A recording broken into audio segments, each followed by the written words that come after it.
తాకట్టులో ఉన్న బంగారానికి తక్షణ విముక్తి. ఈ రోజు మార్కెట్ రేట్ క్యాష్ మీ చేతిలో. శివ గోల్డ్ కంపెనీ, మీ నమ్మకానికి మా హామీ.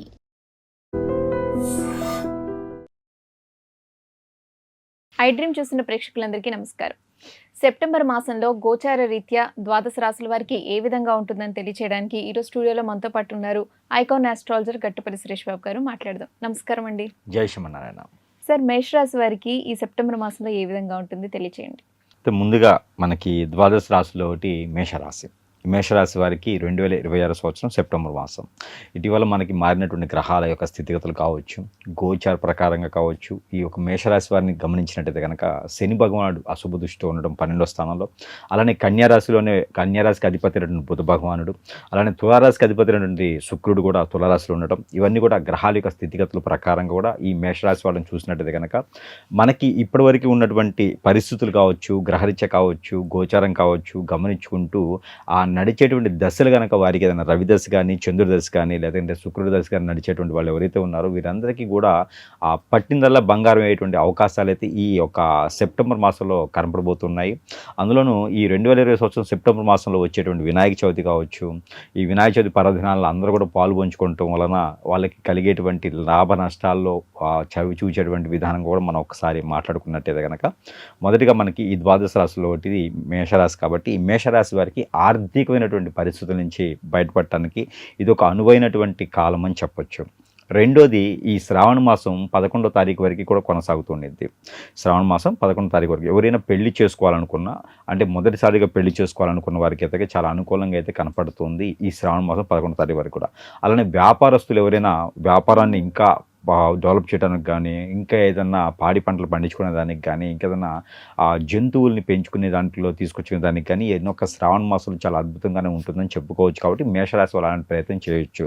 రైతులుగా కూడా వీరికి చాలా అద్భుతంగానే కనపడుతూ ఉంది. ఏది మేషరాశి వారికి అయితే కనుక ఏదైనా పంట భూములు పండించుకునే దానికి, పొలాలు తీసుకునే దానికి, కౌలు తీసుకునే దానికి, కొత్త రకమైన పంటలు పండించేదానికి కూడా చాలా అనుకూలంగా కనిపిస్తుంది. ఇక భాద్రపద మాసం అయితే విదేశానికి ప్రయత్నం. ఎప్పుడంటే మనకి 11వ తారీఖు నుంచి భాద్రపద మాసం వస్తుంది.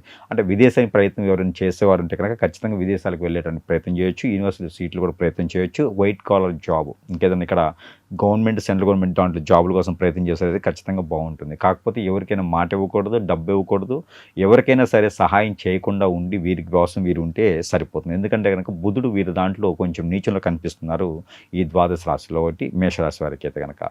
ఈ మేషరాశి వారికి బుధుడు కన్యారాశిలో ఉన్నారు కాబట్టి నీచంలో ఉంటున్నారు. అది కాక ఈ కన్యారాశిలో 14వ తారీఖు తర్వాత ఈ రవి భగవానుడు కూడా వస్తాడు. ఇద్దరు కూడా మనకి కన్యారాశిలో ఉంటారు కాబట్టి ఈ కన్యారాశిలో ఉండేటువంటి రవి కావచ్చు, బుధుడు కావచ్చు, వీరిద్దరి వలన ఈ మేషరాశి వారికి కొంతమేర ఇబ్బంది కలిగించే అవకాశం ఉంది. కాబట్టి ఎవరికైనా డబ్బు ఇవ్వటం కానీ, మాట ఇవ్వటం కానీ అలాంటివి చేయకుండా ఉంటే మరీ మంచిది అనమాట. లేకుంటే మోసపోతూ ఉంటారు, ఇబ్బంది పడుతూ ఉంటారు.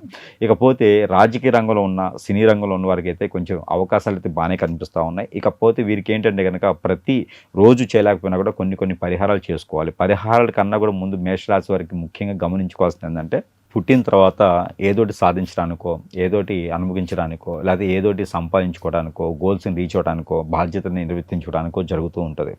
అలానే మేషరాశి వారికి ఎన్నో రకాల ప్రయత్నాలు చేసినప్పటికీ కూడా అనుకున్న పనులు ముందుకు వెళ్ళట్లేకపోతున్నాము అనుకున్న వారు ఎవరైనా ఉన్నారంటే, అలానే వీరి మంచితనము, వీరి చలాకీతనము, వీరి చాకచక్యతనము ఎదుటి వారికి ఇబ్బంది కలిగించకుండా ఉంటూ వీరి పని వీరు చేసుకుంటూ ఉంటే కూడా వీరిపైన వీరు ఎదగకూడదని చెప్పేసి వీరిపైన ఎన్నో రకాల చెడు క్రియలు చేయించేటువంటి ఉద్దేశం కూడా చాలామందికి ఉండొచ్చు. అలా చేయించిన తర్వాత వీరికి ఏంటంటే అనుకున్న పనులు ముందుకు వెళ్ళవు. ఏదైనా ఇప్నడజము, అష్టదిబ్బందనో, చేతపడో, లేకపోతే ఇంకేదన్నా చేయించేటువంటి అవకాశాలు మెండుగానే ఉంటాయి. అవన్నీ కూడా వీరి వైపు రాకుండాను, భార్యవతో నుంచి తగాదా అవ్వకుండాను ఉండాలంటే కనుక ఖచ్చితంగా పరిహారం ఒకటి చేసుకోవాలి. ఆ పరిహారంలో ఎట్లానూ వినాయక చవితి ఉంది. ఈ వినాయక చవితి పర్వదినాల్లో కనుక వీరు 2వ రోజు కానీ, 4వ రోజు కానీ, ఈ 2 రోజుల్లో కనుక ఈ ఇట్లా మేషరాశి కాబట్టి మేషరాశి వారు ఏం చేయాలంటే కనుక తెల్ల నువ్వులు, నల్లయ్య అవసరం, నల్లయ్య ఎదుటి వాళ్ళకి ఎవరికి ఇవ్వకూడదు. తెల్ల నువ్వులు, కొబ్బరికి వేసినటువంటి ఉండ్రాళ్ళు కానీ, కురుములు కానీ, కుడుములు, ఉండ్రాళ్ళు, లేకపోతే కనుక ఈ పాల తాలికలు ఉంటాయి. ఇవన్నీ కూడా ఏదో ఒకటైనా చేసి స్వామివారికి నైవేద్యం పెట్టాలి. 2 లేదా 4వ రోజున స్వామివారికి నైవేద్యం పెట్టేసి 119 గుంజిళ్ళు 111 లేదా 119 వీళ్ళ ఆరోగ్యం సహకరిస్తే కనుక ఆ గుంజిళ్ళు తీసేసి కనుక ఆ నైవేద్యాన్ని ప్రసాద రూపంగా ఇరువురికి పెట్టినట్టయితే కనుక వీరికి ఆరోగ్య సమస్యలే కాకుండా ఆర్థిక సమస్యలే కాకుండా వీరిపైన ఏదైనా చెడు క్రియలు జరిగినా కూడా అవి కొంతమేర తొలగేలాగైతే కనపడుతూ ఉన్నాయి. కాబట్టి ఇలాంటి పరిహారం ఒకటి అయితే ఖచ్చితంగా చేసుకోవాలి. అలానే వీరిపైన మనం అనుకున్నట్టుగా హిప్నాలజం కానీ ఏమైనా జరిగి ఉంటే కనుక ఖచ్చితంగా సంప్రదిస్తేనే వారికి ఉన్న పరిష్కారం అవుతుంది సమస్యకి. లేదంటే మనకి గోచారం ఇలానే ఉంది, నా దరిద్రం ఇలానే ఉంది, నా టైం బాగాలేదు అని చెప్పి మనలో మనమే సమర్థించుకొని ముందుకు వెళ్తూ ఉంటాం. ఎక్కడేసి ఇంకొకరు అక్కడే ఉండు ఆ పనులన్నీ అవ్వకుండా ఉంటాయి అనమాట. చూడండి, మనము ప్రతిరోజు ఆలయానికి వెళ్తూ ఉంటారు, లేదా కుదిరినప్పుడు ఆలయానికి వెళ్తూ ఉంటారు. కానీ పరిస్థితులు అన్నీ అలానే ఉంటాయి. అవి దానికి పరిస్థితులు ముందుకెళ్ళేటువంటి పరిస్థితి ఏర్పడదు. కాబట్టి వాళ్ళందరూ కూడా ఏంటంటే అలాంటిది మన పైన ఏదైనా నరదిష్టి ఉండొచ్చు, నరఘోష ఉండొచ్చు, శత్రుభయం ఉండొచ్చు, అలానే పితృదోషాలు ఉండొచ్చు, కాలసర్పదోషం, నాగదోషం, ఎన్నో రకాలు ఉండొచ్చు. ఈ దోషాలన్నీ పోవాలంటే మనకి ఎంతవరకు చేస్తాం ఆలయానికి వెళ్ళి అవన్నీ చేయలేం. కాబట్టి ఎక్కడైనా గురువుని సంప్రదించమా లేకపోతే నన్ను సంప్రదించడమా చేస్తే ఖచ్చితంగా వారికి సమస్య పరిష్కారం అయితే చేయొచ్చు. అలానే సెప్టెంబర్ మాసం మేషరాశి వారికి అయితే రెడ్ అండ్ బ్లాక్, బ్లూ ఈ 3 కలర్స్ కూడా బాగుంటాయి. అలానే నెంబర్లు వచ్చేసేపటికి వారికి 1, 3, 4 ఈ 3 నెంబర్ కూడా వీరికి లక్కీ నెంబర్గా ఉంటుంది. తూర్పు దిశ ప్రయాణం వీరికి అద్భుతంగా ఉంటుంది. ఇలాంటి చిన్న చిన్న పరిహారాలు చేసుకునైతే అదృష్టవంతులు అవ్వచ్చు. అలానే వారు ఎక్కడైనా కర్పూరం బిళ్ళలు ఉంటాయి, కర్పూరం బిళ్ళలు వారికి వారే దిష్టి తీసుకొని వారంలో ఒకసారి అయినా సరే అవి కింద వేసేసి వారి ముందు వేసి కాల్చుకుంటూ ఉంటే నరదిష్టి ఏ రోజుకి ఆ రోజే పటాపంచలేకపోతూ ఉంది. ఇక భార్యాభర్తల దగ్గర వాళ్ళు కానీ దూరం అవ్వకుండా ఉండాలని కన్నా త్వరగా పెళ్ళవాలంటే మాత్రము ఖచ్చితంగా అది గోచారమా లేకపోతే దశల ప్రాబ్లం ఉందా లేకపోతే ఇంకేదైనా దోషాలు ఉన్నాయా ఖచ్చితంగా సంప్రదిస్తే వారి సమస్య పరిష్కారం అయితే ఖచ్చితంగా మేషరాశి వారికి బాగానే ఉంటుంది సెప్టెంబర్ మాసం. మిశ్రమ ఫలితాలని చెప్పొచ్చు. ధన్యవాదాలు గురుగారు.